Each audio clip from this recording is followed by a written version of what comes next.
अस्सलामुअलैकुम। वालेकुम अस्सलाम नफ़ीसा। आवाज़ आ रही है मेरी बेटा? जो स्टूडेंट्स ऑनलाइन हैं प्लीज़ मुझे बताइएगा, एम आई ऑडिबल? आवाज़ क्लियर आ रही है मेरी?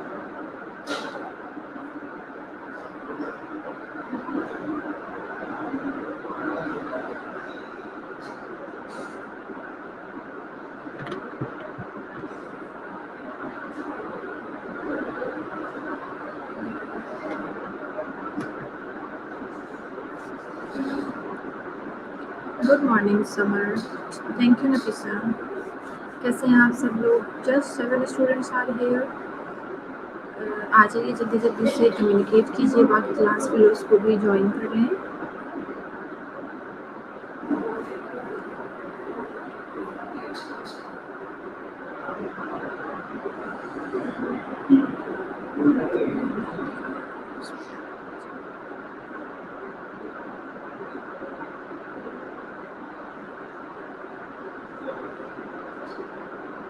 वालेकुम अस्सलाम ज़ैबुन्निसा।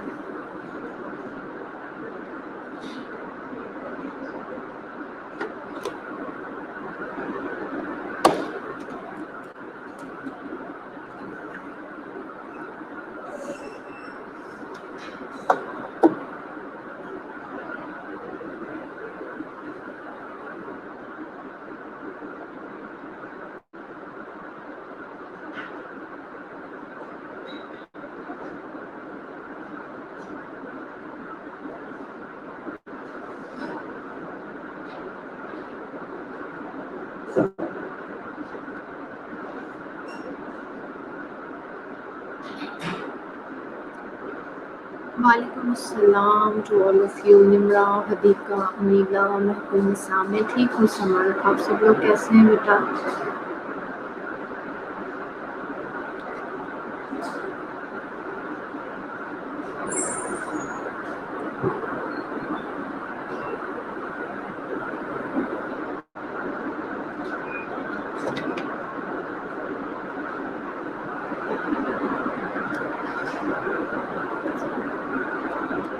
Okay good. मैं ठीक हूँ मुनीबा।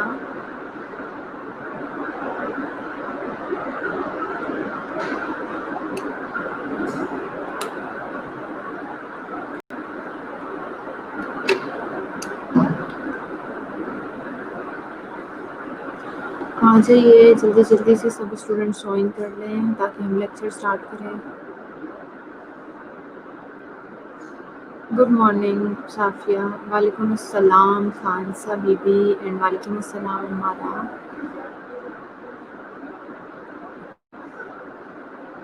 वालेकुम अस्सलाम सुमेरा।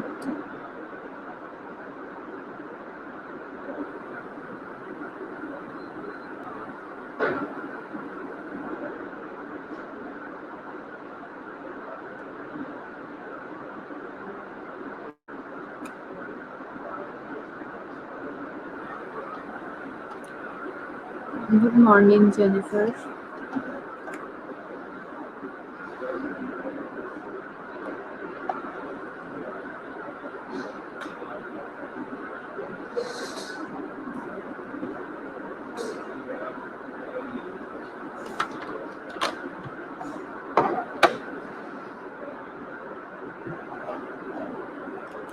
चलिए जी लेक्चर अपलोड कर लेते हैं। मीनवाइल आप बाकी जो स्टूडेंट्स हैं वो भी ज्वाइन कर लेंगे।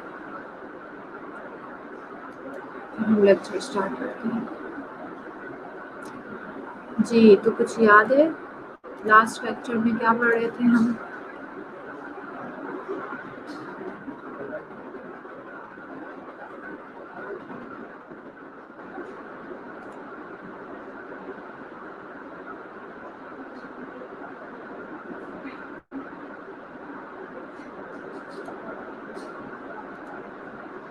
किसी स्टूडेंट को कुछ नहीं याद क्या पढ़ा जा रहा था?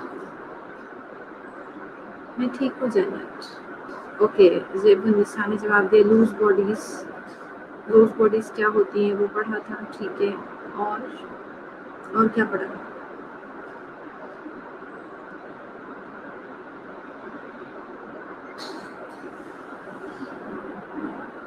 सीटी स्कैन, एमआरआईज़, हाँ, सीटी स्कैन, एमआरआई, ये तो हमने जो डिफरेंट मस्कुलोस्केलेटल डिसऑर्डर्स हैं उनकी डायग्नोस्टिक फाइंडिंग के बारे में पढ़ा था ना कि क्या-क्या चीज़ें हम कौन-कौन से मेथड्स के थ्रू हम उसे डायग्नोस कर सकते हैं। ओके, कार्पल टनल सिंड्रोम पढ़ा था। और कुछ नाम ही याद है सिर्फ, या कुछ याद भी है कि what is loose bodies, what is carpal tunnel syndrome?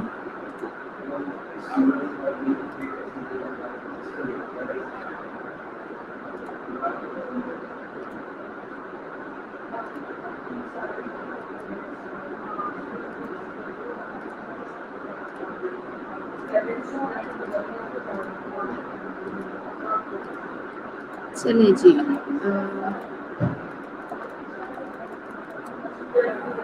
ब्रोसाइटिस और टेंडिनाइटिस के बारे में पढ़ा था, गैंग्लियन के बारे में पढ़ा था, ठीक है, गुड।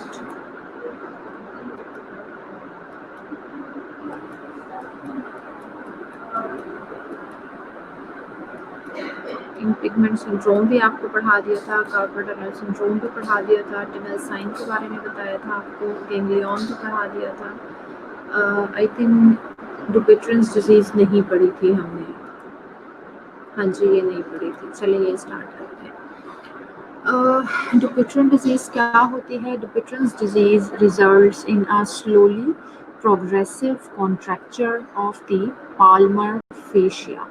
कॉन्ट्रैक्चर का क्या मतलब होता है? बेसिकली कॉन्ट्रैक्चर का मतलब कॉन्ट्रैक्शंस होना, शॉर्टन होना, ठीक है जी। तो डुपिट्रेंस डिजीज बेसिकली एक प्रोग्रेसिव डिजीज है, स्लोली प्रोग्रेस करती है, स्लो प्रोग्रेसिव डिजीज है। पहली बात तो ये slowly progressive contractures of the Palmer fascia, जो हमारी पाम है, जो हथेली है, उसके जो फेशिया, मसल फेशिया जो होते हैं ना, वो कॉन्ट्रैक्ट होना शुरू हो जाते हैं स्लोली, आहिस्ता आहिस्ता। इसे हम कहते हैं डुपिट्रेंस कॉन्ट्रैक्चर्स। होगा क्या इसकी वजह से? जाहिर है, अंडरस्टूड सी बात है, पाम जो है हमारी, अगर उसके मसल फाइबर्स या मसल फेशिया कॉन्ट्रैक्ट होना शुरू हो जाएंगे तो automatically this is common sense की बात है कि वो जो हमारी पाम है वो फ्लैक्स होना शुरू हो जाएगी। अब यूजुअली किस जगह से फ्लैक्स होती है? It usually flexes upon the fourth and fifth fingers, and most frequently it involves the middle finger. This renders the fingers more or less useless. जाहिर है, आप सोचें अगर वो फिंगर्स कॉन्ट्रैक्ट होना शुरू हो जाएंगी और उसके बाद वो सीधी नहीं हो सकेंगी, फ्लैक्स रहेंगी, तो सारे काम जो है ये तो नेचुरली है ना कि कुछ कामों को करने के लिए हमें अपने फिंगर्स को फ्लैक्स करना पड़ता है, कुछ काम करने के लिए हमारी जो फिंगर्स हैं वो रिलैक्स पोजीशन में होती हैं, एक्सटेंडेड पोजीशन में होती हैं। तो ये डिपेंड करता है कि हम कौन सा काम परफॉर्म कर रहे हैं। तो इसीलिए अगर ये फिंगर्स परमानेंटली आपकी फ्लैक्स हो जाएंगी तो समटाइम ऐसा हो जाता है कि वो बिल्कुल यूजलेस हो जाती हैं, हम उससे उस तरह से काम नहीं ले सकते, ठीक है जी। It is caused by an inherited autosomal dominant trait and also associated with arthritis, diabetes, gout, cigarette smoking and alcoholism. अब इसकी कॉजेज़ क्या होती हैं, वजूहात क्या होती हैं? This Dupuytren's disease it may be related to the chromosomal disorder. ऐसा भी हो सकता है कि एक जो जेनेटिक डिसऑर्डर्स होते हैं, यानी क्रोमोसोमल लेवल पे ऑटोसोमल डोमिनेंट इनहेरिटेड कोई ट्रेट हो सकता है, उसकी वजह से ये हो सकता है। इसके अलावा आपने ये बहुत कॉमनली देखा होगा, आर्थराइटिस के पेशेंट होते हैं, गाउट के पेशेंट होते हैं, उनमें तो आपने कॉमनली ये चीज़ देखी होगी कि उनकी जो फिंगर्स हैं वो किस तरह से फ्लैक्स हो जाती हैं। सो आर्थराइटिस में या डायबिटीज़ में भी आपको पता है कि मसल्स के ऊपर, स्पेशली नर्व्स के ऊपर इफेक्ट हो रहा होता है। जब नर्व्स के ऊपर इफेक्ट होता है तो उसकी वजह से, यानी डायबिटीज़ में, उसकी वजह से ये प्रॉब्लम हो सकती है। इसके अलावा गाउट के पेशेंट में भी ये इशू है, और इसके अलावा एक्सेसिव अल्कोहलिज्म और सिगरेट स्मोकिंग का भी इफेक्ट हो सकता है। It starts as a nodule of the palmar fascia. The nodule may not change, or it may progress so that the fibrous thickening extends to involve the skin in the distal palm and produce a contracture of the fingers. ये start कैसे होता है कि जो palm के muscle fibres है, muscle fascia है, वहाँ पे पहले एक नोड्यूल बनता है, यानी एक सैक टाइप, जैसे गैंग्लियन में मैंने आपको बताया था, इस तरह का एक नोड्यूल से ये स्टार्ट हो सकता है, यानी छोटी सी जगह को इन्वॉल्व करके स्टार्ट होता है। उसके बाद ये जो नोड्यूल है वो अपनी जगह पे भी स्टैटिक रह सकता है और इसके अलावा ये प्रोग्रेस भी कर सकता है। अगर ये प्रोग्रेस करता है तो फिर ऑब्वियसली जो स्किन होती है, जो मसल फाइबर्स होते हैं, वो उनको इन्वॉल्व करना शुरू कर देता है और मज़ीद उनको थिक करना शुरू कर देता है, फिब्रस थिकनेस कॉज करता है, जिसकी वजह से क्या होता है जब ये पाम के डिस्टल एंड की तरफ मूव करना शुरू करती है तो जो फिंगर्स होती हैं उनमें कॉन्ट्रैक्चर्स प्रोड्यूस हो जाते हैं, यानी फिंगर्स फिर फ्लेक्स होना शुरू हो जाती हैं। The patient may experience dull aching discomfort, morning numbness, cramping and stiffness in the affected fingers. This condition starts in one hand but eventually both hands are affected. जो पेशेंट होते हैं वो किस किस्म की उनको यानी प्रॉब्लम होगी, वो डल एक्किंग पेन उनको होगा, डिस्कम्फर्ट फील करेंगे, मॉर्निंग टाइम में उनकी वो जो फिंगर्स हैं उसमें उन्हें नमनेस फील हो सकती है और इवन जो फिंगर्स होती हैं उनके मसल्स में क्रैम्पिंग भी फील हो सकती है। इसके अलावा स्टिफनेस फील हो सकती है, अफेक्टेड फिंगर्स में हार्डन फिंगर्स हो सकती हैं, स्टिफनेस फील हो सकती है। ये कंडीशन स्टार्ट होती है एक वन हैंडेड स्टार्ट हो सकती है यूनिलैटरल, उसके बाद वो आहिस्ता आहिस्ता दोनों हाथों को इन्वॉल्व कर लेती है।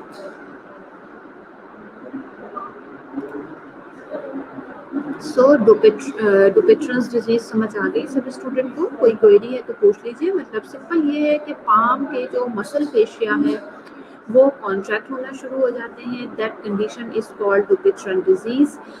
फिर हमने ये पढ़ा कि ये यूजुअली सबसे ज़्यादा मिडिल फिंगर को इन्वॉल्व करती है और उसके अलावा ये रिंग फिंगर और स्मॉल फिंगर को भी इन्वॉल्व कर सकती है। प्लस कॉजेस हमने पढ़े कि ये क्रोमोसोमल डिसऑर्डर भी हो सकता है, इसके अलावा arthritis, diabetes, alcoholism, smoking, gout, इन पेशेंट्स में भी ये हो सकता है। इसके अलावा जो स्टार्ट कैसे होता है, एक सिंगल नोड्यूल से स्टार्ट होगा, उसके बाद इन्वॉल्व कर सकता है प्रोग्रेसिवली मसल्स को, मसल थिकनेस करता है और उसकी वजह से अल्टीमेटली कॉन्ट्रैक्चर्स हो जाती हैं, फिंगर्स जो है वो कॉन्ट्रैक्टेड हो जाती हैं। पेशेंट क्या कंप्लेन करेगा? पेशेंट एक्सपीरियंस करेगा, उसको डल एक्किंग पेन होगा, डिस्कम्फर्ट होगा, मॉर्निंग नमनेस हो सकती है, क्रैम्पिंग हो सकती है, स्टिफनेस हो सकती है अफेक्टेड फिंगर्स की। ये कंडीशन एक हाथ से स्टार्ट होकर जो है दोनों हाथों को इन्वॉल्व कर सकती है। फिंगर अभी देखिए, पिक्चर सबसे पहले देखें, सबसे पहले पिक्चर्स देखें ताकि हमें अंडरस्टैंडिंग हो। देखें जो मोस्ट राइट पे आपके एक सिंगल हैंड मैंने दिखाया हुआ है, देखें उसमें उसके साथ साथ जो कॉन्ट्रैक्चर्स हैं उसे भी दिखाने की कोशिश की हमने कि किस तरह से कॉन्ट्रैक्चर्स अच्छा तो क्या करूँ सारा, यू वर इन किचन, क्या करूँ? पता नहीं था क्लास का टाइम हो गया है? क्या कर रही थी किचन में ये बताओ पहले, पता नहीं था क्लास का टाइम हो गया? अच्छा ये देखें, एक ये पिक्चर है जिसमें आपको कॉन्ट्रैक्चर और फिंगर दोनों चीज़ें एक साथ दिखाई जा रही हैं कि वो किस तरह से जब वो मसल फेशिया कॉन्ट्रैक्ट हुआ है तो फिंगर्स भी बेंड हो गई हैं, और क्लियर दिखाने की कोशिश की है कि ये जो टिश्यूज़ हैं ये किस तरह से थिकन हो रहे हैं और उसकी वजह से कॉन्ट्रैक्चर्स बन रहे हैं। और ये जो मोस्ट राइट कॉर्नर के ऊपर आपके पिक्चर है उसमें देखें स्टेज वाइज दिखाया हुआ है कि मैंने आपको बताया ना ये प्रोग्रेसिवली स्टार्ट होता है, यानी आहिस्ता आहिस्ता स्टार्ट होता है। तो ये जब स्टेज 1 में आप दिखाएं, बहुत क्लियर उन्हें दिखाया हुआ कि यहाँ पे एक नोड्यूल बना और यहाँ पे जैसे जैसे ये एक स्टेज 2 में देखें वो एक आपको ज़्यादा लेंथन एरिया को जो है ना वो कॉन्ट्रैक्चर कवर करता हुआ दिखा रहा है, और थर्ड और इसके साथ साथ जो फिंगर है उसकी भी फ्लेक्शन दिखाई है कि किस तरह से फ्लेक्शन स्टेज 1 में स्टार्ट हुई, दूसरे में फिंगर हाफ बेंड हो गई और फिर तीसरे में मजीद बेंड हो गई।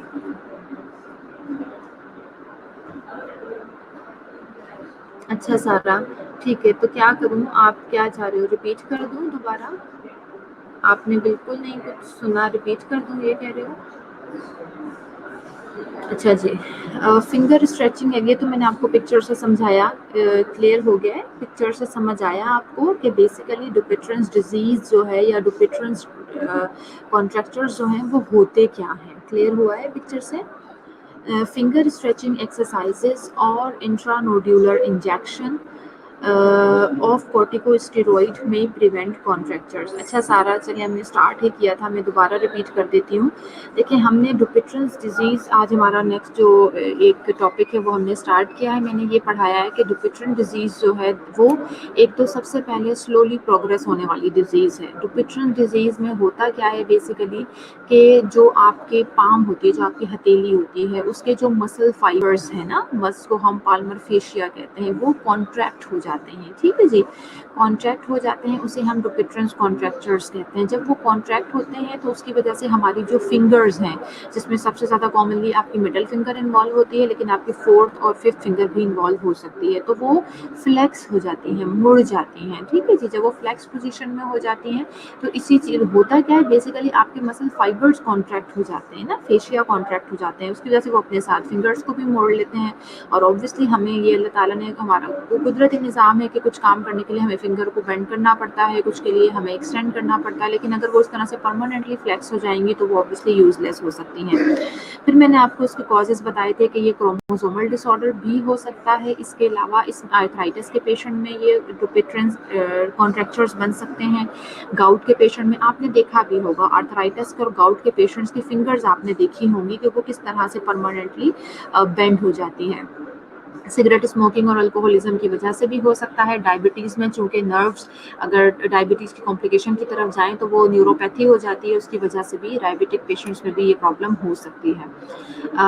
ये स्टार्ट एक नोड्यूल से होता है पाल्मर फेशिया पर, जैसे मैंने पिक्चर में भी आगे आपको दिखाऊंगी कि पहले एक नोड्यूल से स्टार्ट होता है, उसके बाद वो नोड्यूल जो है एक्सटेंड करना शुरू कर देता है और डिस्टल टू द पाम की तरफ मूव करके स्किन को वहाँ पे जो यानी फिब्रस थिकनिंग कॉज करता है, वो फिब्रस थिकनिंग कॉज करता है, जिसकी वजह से फिंगर्स जो है वो कॉन्ट्रैक्ट होना शुरू हो जाती हैं।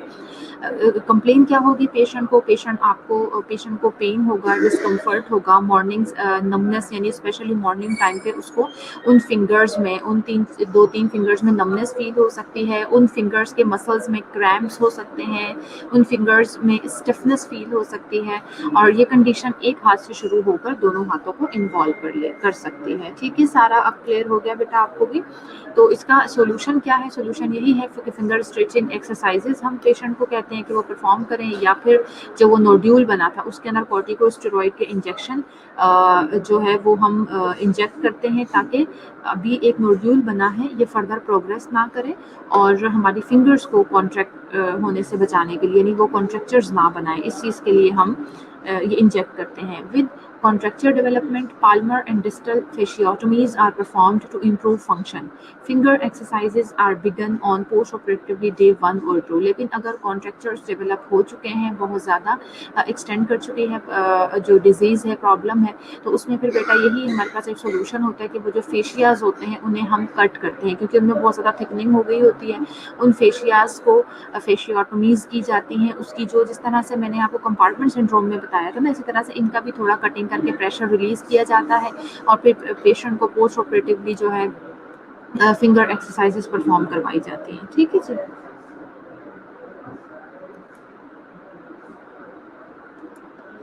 चलिए, नर्सिंग केयर क्या है पेशेंट की who is going under surgery of hand और रिस्ट, यानी हाथ की या रिस्ट की कोई भी सर्जरी परफॉर्म करनी है हमने अपने पेशेंट के ऊपर, तो उस पेशेंट की नर्सिंग केयर क्या क्या होगी? Surgery is usually an outpatient procedure, usually क्योंकि ये इतने एक्सटेंसिव नोयत के केसेस नहीं होते, तो यूजुअली आउट पेशेंट बेसिस पर ही ये प्रोसीजर परफॉर्म कर लिए जाते हैं। Patient teaching is a major nursing need for a patient undergoing outpatient surgery. देखिए, हर जगह याद रखिएगा कि नर्सिंग एजुकेशन जो है ना, पेशेंट की एजुकेशन वो सबसे ज़्यादा ज़रूरी है, किसी भी सर्जरी के लिए, किसी भी प्रोसीजर के लिए बहुत ज़्यादा ज़रूरी है। फिर वही न्यूरोवास्कुलर स्टेटस तो सबसे ज़्यादा इम्पॉर्टेंट है। आपने पहले 24 घंटों में हर 1 घंटे बाद पेशेंट का न्यूरोवास्कुलर स्टेटस चेक करना है। जिस भी हाथ की या पाम की सर्जरी हुई है तो उसके पूरे हाथ को, पाम को आपने उसके यानी सेंसरी और मोटर फंक्शन दोनों चीज़ों को हर 1 घंटे बाद चेक करना है। Instruct the patient about sign and symptom to assess and report. इसके अलावा अपने पेशेंट को भी इंस्ट्रक्ट करना है आपने कि अगर उसे खुद से कोई भी इस किस्म की प्रॉब्लम फील होती है, कोई ऐसा सिम्टम उसको महसूस होता है, तो वो खुद भी रिपोर्ट करे आपको। इसके अलावा बेटा पेन कंट्रोल मेजर्स बहुत ज़रूरी हैं। सर्जरी हुई है, पेशेंट को मैंने आपको बताया है, हमेशा याद रखिए सबसे पहली चीज़ होती है हमारा पेशेंट का कंफर्ट, और कंफर्ट के लिए जो सबसे ज़्यादा चीज़ पेशेंट को तंग करती है वो उसका पेन होता है। तो पेशेंट को कंफर्ट प्रोवाइड करना, पेशेंट को का पेन रिलीफ करना, हमेशा याद रखिएगा ये आपकी प्रायोरिटी होनी चाहिए। तो पेन कंट्रोल करने के लिए हम क्या-क्या कर सकते हैं? हम मेडिकेशंस दे सकते हैं, उसको एलिवेट कर सकते हैं, और इंटरमिटेंटली हम आइस या कोल्ड एप्लीकेशन जिसे कहते हैं हम वो अप्लाई कर सकते हैं। ठीक है जी। उसके बाद जी another important thing, that is prevention of infection, as patient has undergone our surgery. So during surgery, obviously we have to follow the aseptic techniques, but there might be a chance कि अगर हमसे कुछ थोड़ा बहुत ऊपर नीचे हो गया है, and after the surgery there is a risk for the development of infection. So हमें उस इन्फेक्शन से प्रिवेंट करना है, उसके लिए जो ड्रेसिंग है वो बिल्कुल ड्रेसिंग करते वक्त भी आपने एसेप्टिक टेक्निक को फॉलो करना है। ड्रेसिंग ड्राई होनी चाहिए, क्लीन होनी चाहिए, वुंड केयर आपने प्रोवाइड करनी है, वुंड को असेस करना है। जब भी ड्रेसिंग करनी है तो कोई आंखें बंद करके ड्रेसिंग नहीं करनी, आपने उस वुंड को असेस करना है, साथ साथ देखना है कि कोई वुंड के लिए, मैंने आपको बार बार ये बातें हम इन लेक्चर्स में रिपीट हो रही हैं कि वुंड के लिए आपने उसके इन्फेक्शन के साइन एंड सिम्टम्स को असेस करना है। तो इन्फेक्शन के साइन एंड सिम्टम कौन से होते हैं? इन्फेक्शन के साइन एंड सिम्टम्स आपको मालूम है, कोई प्रोलिन डिस्चार्ज तो नहीं हो रहा, हील कर रहा है या नहीं कर रहा, वहाँ से कोई मतलब वो एरिया रेडेंट है या नहीं, इन सारी चीज़ों को असेस करते हैं हम। And after that assist with ADLs and measures to promote independence. ठीक है, पेशेंट को जहाँ असिस्टेंस की ज़रूरत है उसे असिस्टेंस प्रोवाइड करें, लेकिन पेशेंट को कभी भी डिपेंडेंट नहीं करना। हमने अपने पेशेंट को असिस्ट ज़रूर करना है उसकी डेली लिविंग एक्टिविटीज़ में, लेकिन उसे कम्प्लीटली जो है वो मतलब डिपेंडेंट नहीं करना किसी के ऊपर। प्रमोट करना है कि वो आहिस्ता आहिस्ता अपनी जो इंडिपेंडेंस है उसको वापस लेके आए, आहिस्ता आहिस्ता अपने जो फंक्शंस है उसको परफॉर्म करना शुरू करे इंडिपेंडेंटली।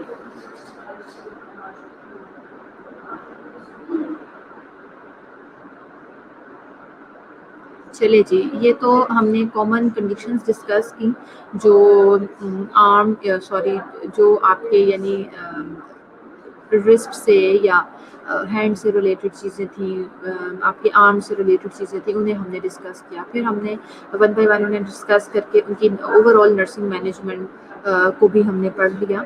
अब common problems of the feet यानी पाँव की जो कॉमन प्रॉब्लम्स हो सकती हैं पेशेंट्स को, अब हम उनके बारे में पढ़ लेते हैं।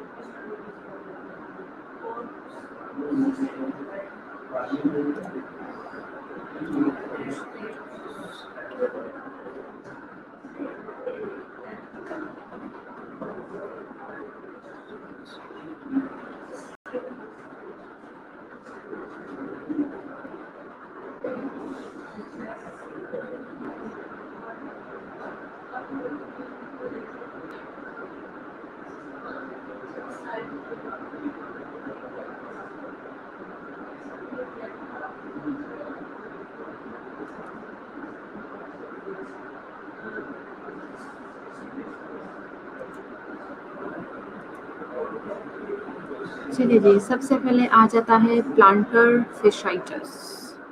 ठीक है जी। Plantar fasciitis and inflammation of the foot supporting fascia. जो पाँव को, ये देखें पिक्चर में मैंने आपको बताया है, जो प्लांटर फेशिया है जो आपके पाँव को सपोर्ट कर रहा है, एक मसल्स का मसल फाइबर्स जो जहाँ पे कंबाइन हो जाते हैं, that is called muscle fascia. तो पाँव को सपोर्ट करने वाला जो मसल फेशिया है उसकी इन्फ्लामेशन हो जाती है, that is called plantar fasciitis. It presents as an acute onset of heel pain experienced with the first steps in the morning। और ये किस तरह से प्रेजेंट करता है, आपको किस तरह से जो है आपको पता लगता है, पेशेंट को क्या कंप्लेन होती है। इसमें पेशेंट को सिवियर हील पेन होता है, जो कि मोस्टली यानी जाहिर ऑब्वियसली हम रात में सोए होते हैं, उठते हैं, तो जब हम यानी शुरू के स्टेप्स उठाना शुरू करते हैं तो उस टाइम ज़्यादा ये पेन आपको फील होता है। उसके बाद जैसे जैसे आप मूव करते जाते हैं पूरा दिन में, तो पेन जो है वो सेटल डाउन होता जाता है। लेकिन अगर ऑब्वियसली बहुत ज़्यादा एक्सेसिव यूज़ करेंगे, बहुत ज़्यादा वॉक करेंगे, तो ये पेन ज़्यादा स्टार्ट हो जाएगा। बट बताने का ये मकसद है कि वो ऑब्वियसली फेशिया होता है ना, उसमें इन्फ्लामेशन हुई हुई है, तो उसकी फ्लेक्सिबिलिटी उसकी ख़त्म हो जाती है, उसकी वो थिकन हो जाता है। तो जब हम पूरी रात इस तरह से सो के जब उठते हैं तो आहिस्ता-आहिस्ता उसकी फ्लेक्सिबिलिटी वापस आने में टाइम लगता है।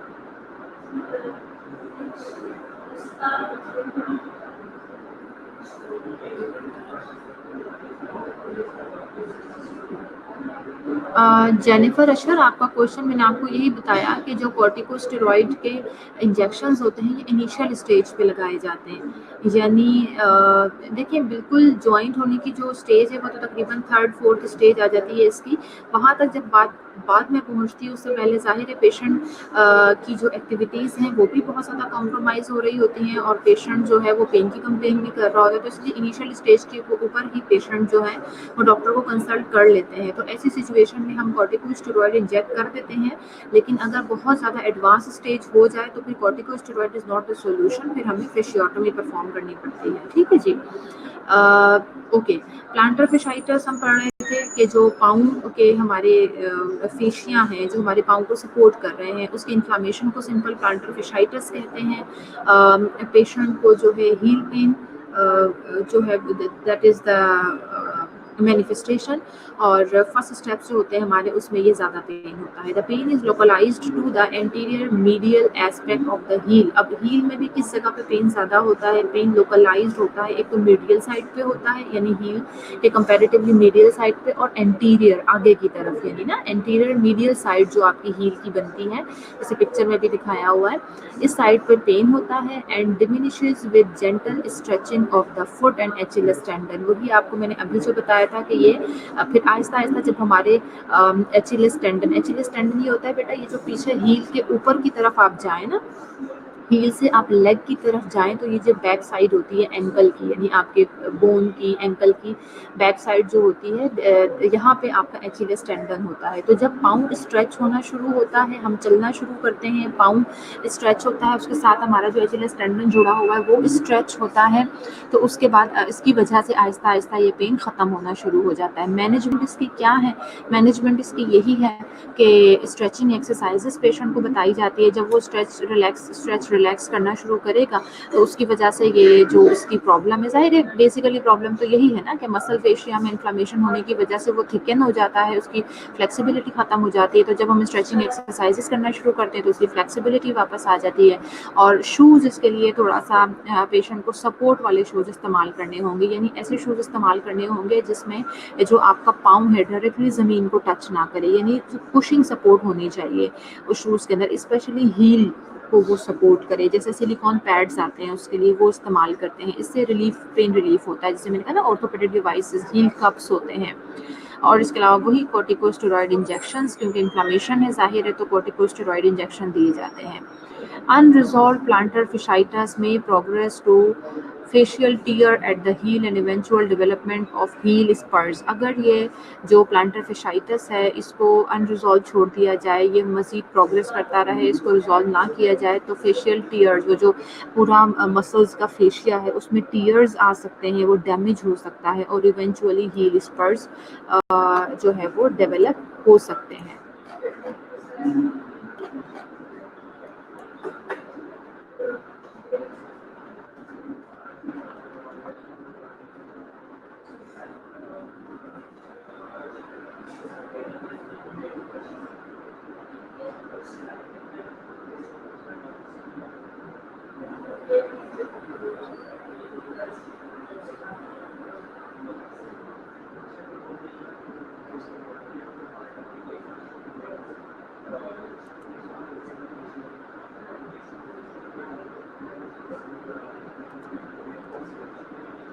ठीक है जी, ये प्लांटर fasciitis पढ़ लिया, क्या होता है, पेशेंट क्या-क्या कंप्लेंट्स करता है, क्या उसके साइन सिम्पटम्स होते हैं, क्या उसकी मैनेजमेंट है, और अगर हम इसे ट्रीट नहीं करेंगे तो ये किस चीज़ की तरफ प्रोग्रेस कर सकता है।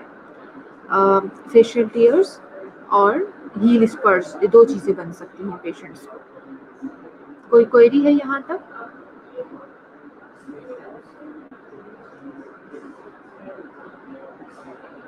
सारा मॉरिस, हील के पेन की बात कर रहे हो? अगर हील में पेन होता है तो देखिए 2-3 चीज़ें हैं। सबसे पहली तो ये चीज़ कि जब हमारी बॉडी में मिनरल्स की, बोन मिनरल्स की, बट मोर स्पेसिफिकली कैल्शियम की डेफिशिएंसी होती है, विटामिन डी की डेफिशिएंसी होती है, तो उसकी वजह से भी बोन्स में पेन स्टार्ट होता है। ज़रूरी नहीं है कि फिशाइटिस ही हो। और फिशाइटिस होने के लिए ये ज़रूरी है, वो जो आपको पेन होगा ना हील का, वो आपको सारा दिन होता रहेगा, किसी भी टाइम हो सकता है, ठीक है। लेकिन अगर और उसके साथ सिर्फ पेन आपको होगा, ज़रूरी नहीं है कि वो फिर जब आप वॉक करना शुरू करें या इस तरह, तो उससे वो ठीक भी नहीं होगा।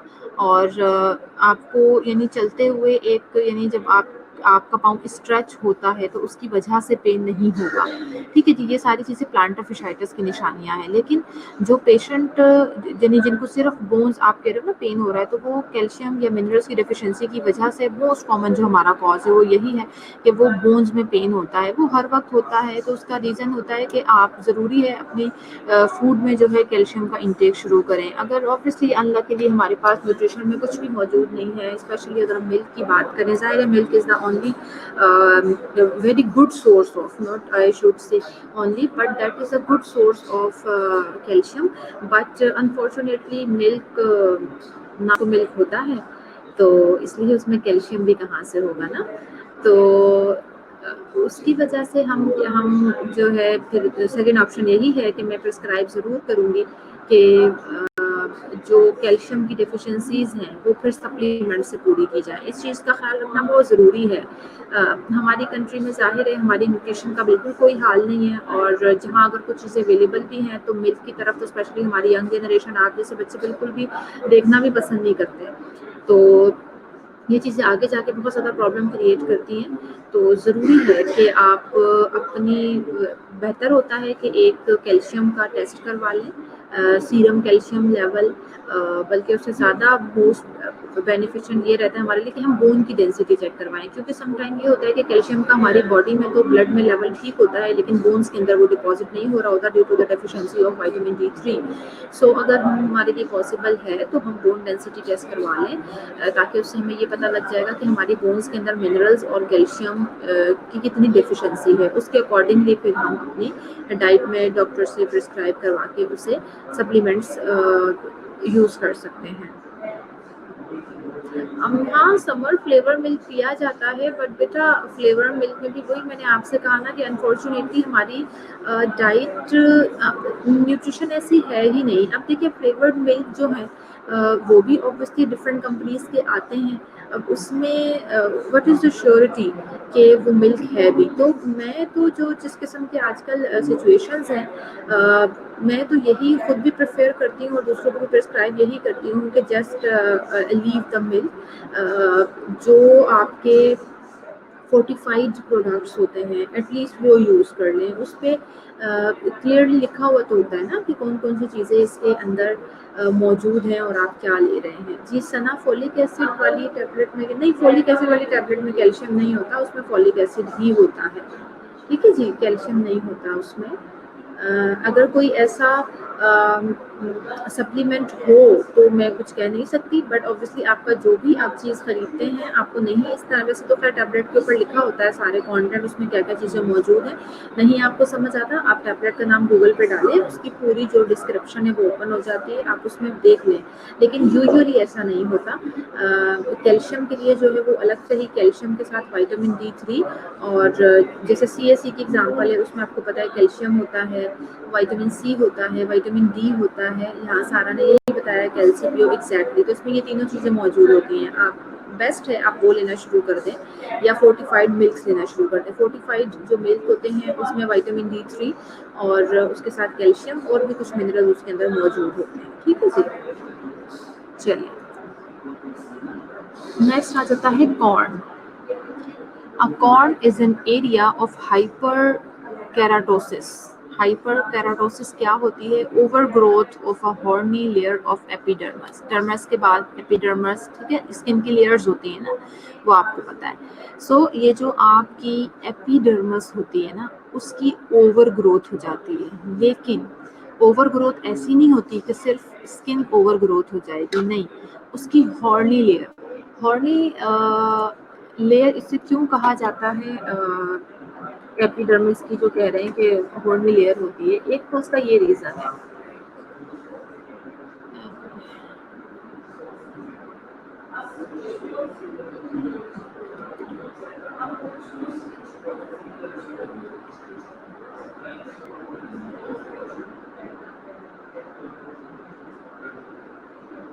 अच्छा, एपिडर्मस सभी स्टूडेंट्स को पता है ना, कि सबसे पहले तो पता हो कि एपिडर्मस कौन सी लेयर है हमारी।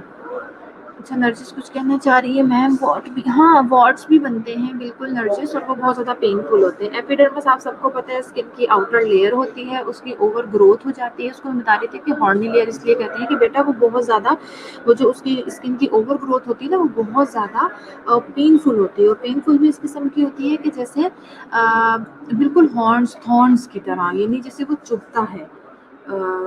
जो यानी पेशेंट को बिल्कुल ऐसे फील होता है जैसे उसको कोई कांटा चुभ रहा है। ठीक है ना।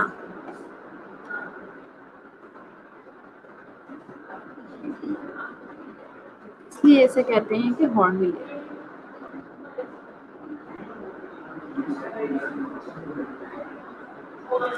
चलिए जी। अच्छा, उस स्किन की जो लेयर है, उसकी ओवर ग्रोथ हो जाती है, प्रोड्यूस्ड बाय इंटरनल प्रेशर। होती क्यों है? इंटरनली कोई प्रेशर ऐसा प्रोड्यूस हो रहा है जिसकी वजह से the underlying bone is prominent because of a congenital और एक्वायर्ड एबनॉर्मेलिटी, कॉमनली आर्थराइटिस। यानी अंदर से प्रेशर जनरेट हो रहा है किसी भी वजह से। उस प्रेशर की वजह से जो स्किन की आउटर लेयर है वो बाहर की तरफ ओवर ग्रो करना शुरू कर देती है। अब वो इंटरनल प्रेशर किस वजह से प्रोड्यूस हो सकता है वो भी हमें पता होना चाहिए। तो इंटरनल प्रेशर के प्रोड्यूस होने की बहुत सारी वजूहत हो सकती हैं, जिनमें एक वजह ये है कि जो अंदर बोन मौजूद है ना, वो प्रोमिनेंट होना शुरू हो जाए। किसी भी कंजेनिटल डिसऑर्डर की वजह से वो बाहर की तरफ प्रोट्रूड होना शुरू हो जाएगी। कोई, या फिर फंक्शनल एबनॉर्मेलिटी आपको हो गई किसी ट्रॉमा की वजह से, जैसे आर्थराइटिस के पेशेंट में। और ये कॉन्स वगैरह आपको ऑटोइम्यून डिसऑर्डर्स होते हैं जिनमें कनेक्टिव टिश्यू इन्वॉल्वमेंट होती है, जैसे arthritis is also an autoimmune disorder.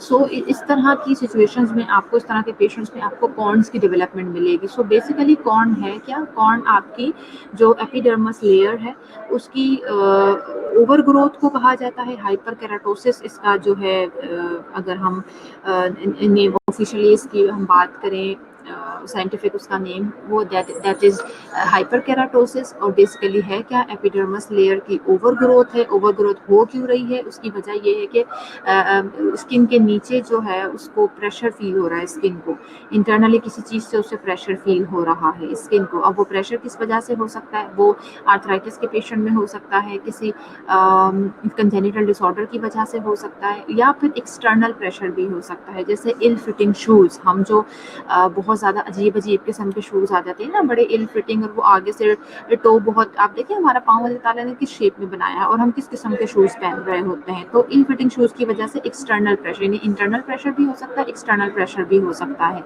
इसकी वजह से कॉन्स बनते हैं। The fifth toe is most frequently involve but any toe may be involve. आपने ये चीज़ खुद भी महसूस की होगी कि हमारे पाँव की जो फिफ्थ टो होती है, यानी सबसे छोटी फिंगर होती है, वो सबसे ज़्यादा इस चीज़ में इन्वॉल्व होती है। क्यों इन्वॉल्व होती है? में कॉर्न कॉर्न तो खैर बहुत बात की बात आती है। जनरली भी आपने देखा होगा, समटाइम आपकी जो छोटी फिंगर होती है उसके कॉर्नर पे आपको छोटा सा एक स्किन की ओवर ग्रोथ, या स्किन वहाँ पे हार्ड हुई हुई, सख्त हुई हुई महसूस होती है। और स्पेशली उन लोगों को जो कोई इल फिटिंग शूज़ पहनते हैं, जो नैरो टो वाले शूज़ पहनते हैं, जो आजकल फैशन में बहुत ज़्यादा इन है, या वैसे ही इल फिटिंग शूज़ हो, तो हमारी छोटी फिंगर बेचारी वैसे ही छोटी सी होती है और वही सबसे ज़्यादा दब जाती है जो कॉर्नर पे होती है।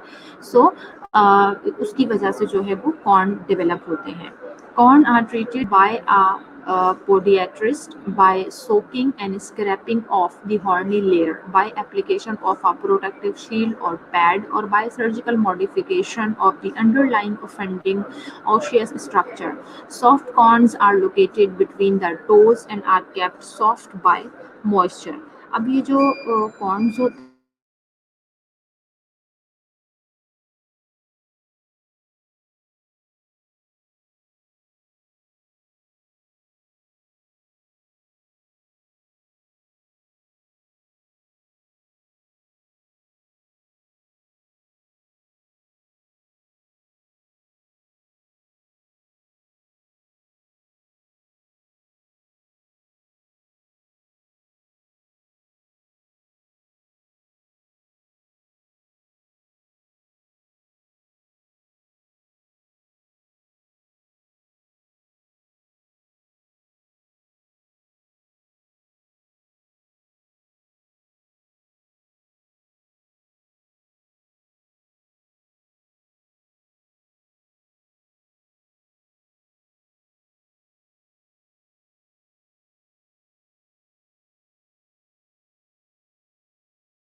बता रही थी आपको जी हाँ, सनानास कैल्शियम डी कैल्शियम सप्लीमेंट में आती है, बिल्कुल। मैं आपको बता रही थी कि कॉन्स को ट्रीट कौन करते हैं, पोडियाट्रिस्ट यानी जो स्पेशली जो हमारे खैर कंट्री में तो नहीं होता, लेकिन स्पेशली जो पाँवों के जो इश्यूज उनको डील करते हैं पोडियाट्रिस्ट कहते हैं। वो उसको सोक करते हैं, फिर वो जो हार्डन स्किन होती है उसको स्क्रैप कर दिया जाता है उस लेयर को, और उसके ऊपर कोई प्रोटेक्टिव शील्ड अप्लाई कर दी जाती है, जैसे पैड अप्लाई कर दिया जाता है कॉटन का। और सर्जिकल मॉडिफिकेशन की भी ज़रूरत पड़ सकती है, क्योंकि अगर कोई ऐसी चीज़ है जो उसको प्रेशर कॉज कर रही है इंटरनली, जो मैंने आपको एग्जांपल्स दी थी, तो ऑब्वियसली वो तो फिर दोबारा से उसी तरह से कॉर्न्स बन जाएंगे ना, तो हमें ज़रूरत है उस चीज़ को ट्रीट करने की। और जो सॉफ्ट कॉर्न्स होते हैं वो यूजुअली हम पेशेंट को फिर यही प्रिस्क्राइब करते हैं, अगर वो ज़्यादा उसके लिए प्रॉब्लम नहीं क्रिएट कर रहा है, तो सॉफ्ट कॉर्न्स जो यूजुअली टोस के दरमियान में मौजूद होते हैं, और हम उन्हें बस यही जो है एडवाइस करते हैं कि उसे वो सॉफ्ट रखें bye मॉइस्चरिंग। Treatment consists of drying the affected spaces and separating the affected toes with lumbose wool or gauze. A wider shoes may be helpful. Usually, a podiatrist is consulted to treat the underlying cause. अब treatment इसमें क्या क्या है? Treatment इसमें यही है, treatment इसमें यही है कि ज़ाहिर है जब कॉर्न्स बनना शुरू होते हैं तो हम पेशेंट को यही प्रिस्क्राइब करते हैं कि जो आपकी फिंगर्स हैं उन्हें आप अपार्ट रखें, जैसे गॉज बीच में हमने रख दिया, उसे ड्राई रखें। और जी शूज़ जो हैं, वैसे भी किसी को कॉर्न्स नहीं भी हैं तो भी देखें, जो अल्लाह ताला ने नेचुरल जो चीज़ें बनाई हैं, ज़ाहिर है आप उसके ऑपोजिट अगर जाएंगे तो हमेशा प्रॉब्लम ही क्रिएट होगी। हमारे पाँव की शेप इस तरह से है कि फ्रंट से वो वाइड होते हैं, ना कि नैरो होते हैं, तो इसलिए वाइडर जो शूज़ होते हैं उन्हें इस्तेमाल उस शेप के शूज़ इस्तेमाल करने चाहिए, और बेशक थोड़े से मामूली से खुले शूज़ इस्तेमाल करें। और यूजुअली मैंने आपको भी बताया कि पोडियाट्रिस्ट जो है उनको कंसल्ट किया जाता है ट्रीट करने के लिए, इस तरह की कोई भी कॉज हो या प्रॉब्लम हो उसे। चलें, लेक्चर का टाइम भी हो गया है, 45 मिनट्स हो गए। अब हम पहले अटेंडेंस मार्क कर लेते हैं, और इंशाल्लाह फिर आई थिंक 12 से 1 दोबारा मेरी क्लास है ना आपके साथ, तो उसमें फिर हम कंटिन्यू करेंगे। ठीक है जी।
Yes Sarah Morris, you are right. Diabetic patients का तो प्रॉब्लम ये होता है ना कि उन्हें कोई छोटा सा भी वूंड हो जाए तो न्यूरोपैथी की वजह से वो उसे मतलब उन्हें पता ही नहीं लग पाता।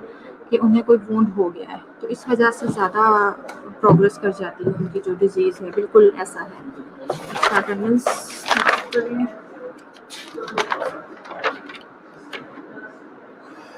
आज क्या डेट है जी? 13 है ना?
मारिया माहीन, रोल नंबर क्या है आपका मारिया माहीन? 21।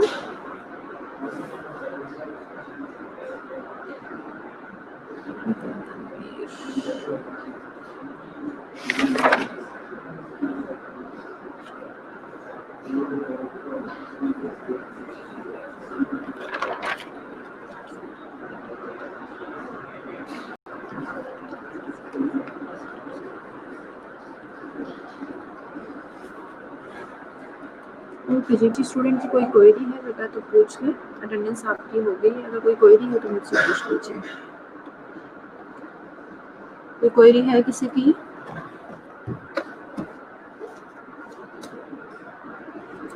रुकैया नूर, आप अब अटेंडेंस मार्क करवा रही हैं जब सबकी हो गई है। चलिए जी ठीक है, अगर कोई क्वेरी नहीं है आप लोगों की तो take care of yourself. Next class में इंशाल्लाह मुलाकात होगी। ठीक है जी, ओके जी, अल्लाह हाफिज़।